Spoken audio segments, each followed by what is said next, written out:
अरहम और अरिहा, दो छोटे से नन्हे से, जिनकी उम्र 8 साल 9 साल के आसपास जिनकी उम्र, दोनों ट्विंस जुड़वा।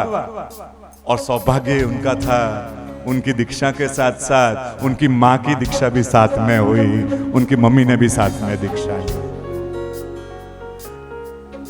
अरहम वर्धमान, उनका नाम पड़ा है वर्धमान चंद्र सागर जी महाराजा, और अरिहा बहन का नाम, जो छोटे से अरिहा बहन थे, उनका नाम बड़ा वाचक वर्षा श्री जी महाराज साहब, और उनकी माँ जिन्होंने दीक्षा ली उनका नाम पड़ा, जो रीटा बहन उनकी माँ थी, उनका नाम पड़ा सूरी वर्षा श्री जी महाराज साहब। आज प्रभु के शासन को तीनों आत्मा सुंदर संयम जीवन जी कसी रहे, उनके श्रावक हेमांग भाई को जोरदार तालियों के साथ बधाइए। पधारिए।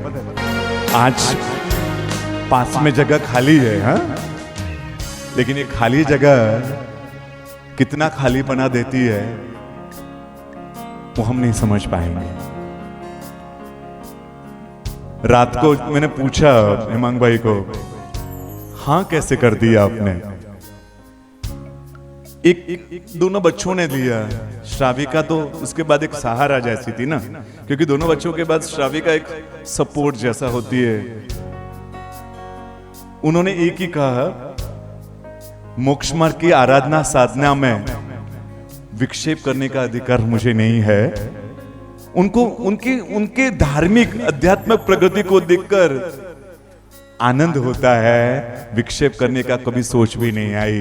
सच में एक बहुत आसानी से शब्द निकल रहे मेरे, बहुत आसानी से शब्द आप सुन रहे हो, लेकिन ये आसान दुनिया नहीं है इनकी, हाँ इनकी आसान दुनिया नहीं है।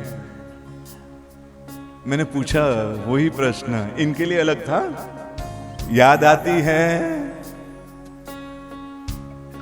दूसरों के लिए जवाब कुछ अलग होगा, आपके लिए अलग होगा, हमारे लिए अलग होगा, इनके लिए अलग था। याद आती है ना, तो उनका कमरा अकेला होता है, उस याद को किसी के साथ बांट भी नहीं सकते। हाँ, अपने बच्चों की बातें करनी है तो किसके साथ? रात को अगर उनको याद आ जाए, उन्होंने कहा रोना आता है, बहुत मुश्किल होता था पहले तो अकेले कमरे में अपने बच्चों को, अपनी श्राविका को, लेकिन धीरे धीरे समझ आता है, अपने आप को संभाला। मैं बोलूं ना, एक बार जोरदार तालियां बजाई इनके त्याग के लिए।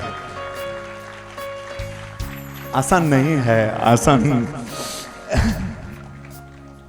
फोटो देखते हैं तब याद आती है, रात को अकेले होते हैं तो रोना भी आता है, याद भी आती है, अधूरा लगता है।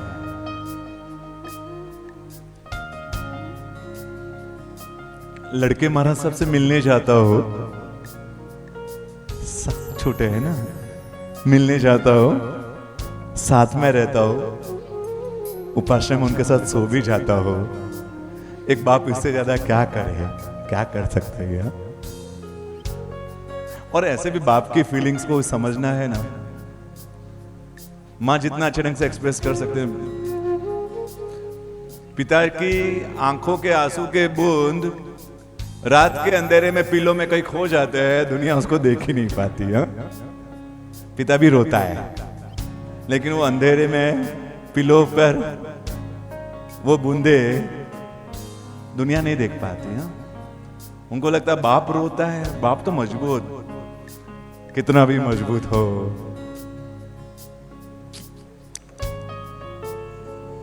कुछ लोग मैंने कहा ना, उनको कहते हैं कोई दीक्षा क्यों नहीं ले रहे, कहीं मुझसे ज्यादा इनको ये प्रश्न का फेस करना पड़ता होगा कि पत्नी को भेज दिया, बच्चों को भेज दिया, आप क्यों हो, आपको संसार क्यों पसंद है, संसार में क्या स्वार्थ, संसार में क्या पसंद आ रहा है, इनको सबसे ज्यादा फेस करना बोलता है। हाँ बोला, फेस करना पड़ता है, जवाब दे देते हैं, इतनी हिम्मत नहीं है। और सच में हम अपेक्षा क्यों रखें? ये त्याग बस नहीं था, ये त्याग कम नहीं था, कि हमसे और उनसे हमने तो वो त्याग की एक छोटी सी भूमिका में नहीं पहुंच पाए हैं। हमारे बच्चों को हम अपने से 10 मिनट दूर नहीं कर पाते हैं, ये जिंदगी भर दूर कर लेते हैं। और उसके बाद भी उनसे उनको अपेक्षा का भार सहना कि आप दीक्षा क्यों नहीं लेते हो। अरे वो सत्व नहीं हो सकता है, वो भावना नहीं हो सकती है। वो एक ही बात कहते हैं, कभी भविष्य में ऐसी शायद दुनिया बनेगी, आज ताकत नहीं है, आज सत्व नहीं है, लेकिन भविष्य में कभी भगवान की कृपा से ऐसी दुनिया बनेगी। और हर माँ बाप है ना, मेरे साथ हर माँ बाप बैठे ना, उनके वही अरमान होते हैं कि जब भविष्य में अपने बच्चों के साथ हमारी दुनिया बनेगी और सच में बनेगी, ऐसे भगवान से रोज प्रार्थना करते हैं। कमजोर हो सकते हैं, इच्छा होती है कि चले जाए, लेकिन शायद उतना सत्व, उतना पुरुषार्थ नहीं कर पाते हैं। उनके दोनों बच्चों पर पूज्य गुणहंस विजय जी महाराजा, पूज्य चंद्रशेखर विजय जी महाराजा के शिष्य गुणहंस विजय जी महाराज साहब ने किताब लिखी थी अरहम अरिया पर, और वो किताब पढ़ने जैसी। हजारों किताबें उसकी नकल भी की है, हजारों हिंदी गुजराती में। इतनी सुंदर किताब कि वो कैसा जीवन जीते थे। इन बच्चों ने कभी मोबाइल नहीं देखा, इन बच्चों ने कभी टीवी नहीं देखा। इनके माँ वो बोलते मेरा कोई रोल नहीं था, सिर्फ और सिर्फ मेरी श्राविका। बोलते गर्भ में आने के बाद भावना हुई ना कि बच्चे को शासन को समर्पित करेंगे। ये बोलते हैं मेरी श्राविका तो गर्भ में आने से पहले नहीं, जब गर्भ में नहीं आए थे तभी भी यही अरमान लेते थे कि हमारे जीवन में जो भी बच्चे आएंगे वो प्रभु के शासन को समर्पित होंगे, प्रभु के शासन को समर्पित होंगे। और हेमांग भाई ने उस बात को मान्य रखा। किसी के अरमान श्राविका के हो सकते हैं, लेकिन श्रावक उस अरमानों को ਵਧाए कि नहीं, तेरे अरमानों के साथ में वो उन्होंने किया। मां के सपना था कि दोनों बच्चे दीक्षा ले, उस सपने को साकार करने में हेमांग भाई ने एक मजबूत आधार दिया। हाँ, मजबूत आधार दिया। उत्तम संस्कार इनके बच्चों के कितने थे कि बच्चे जिद करते ना, शरारत करते ना, तो हम क्या कहते हैं कि ये नहीं दूंगी तुझे, ये तुझे नहीं मिलेगा, या मारने का होता है हमारा। वो कहते हैं उनके बच्चों को जब शरारत या जिद या मस्ती करते थे तो उनके सामने एक ही शब्द बोलते थे, तुझे दीक्षा नहीं देंगे। हाँ, तुझे दीक्षा नहीं देंगे। बच्चे एकदम शांत हो जाते थे, नहीं बाबा दीक्षा चाहिए, दीक्षा चाहिए। पूर्व भाव में क्या आराधना साधना की होगी कि इतने उत्तम संस्कार कि मारपीट शरारत करे, जिद करे तो रोकने के लिए बोले कि दीक्षा नहीं मिलेगी बेटा, तू ऐसा करेगा मेरी बेटा, हम चुपचाप बैठेंगे, दीक्षा दे। मोबाइल नया था, आपके दोनों बच्चे मोबाइल नए थे, सिम कार्ड पुराना था।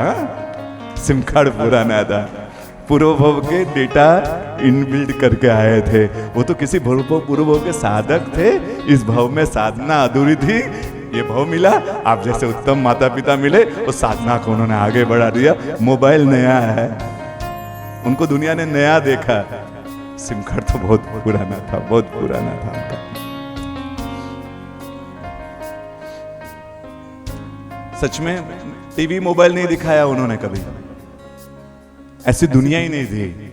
आज उनके बच्चे सलामत हैं। एक बार आँख માં તો અશ્રુઓની ધાર છે, તોય મક્કમ મનમાં હી નિર્ધાર છે। વાલથી ભરેલ મનને મનાવે છે,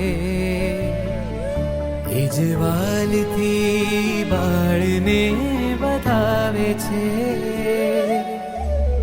वीर प्रगटावी जे वीरती अर्पता, ए वीर मात पिता न चरणे वंदना।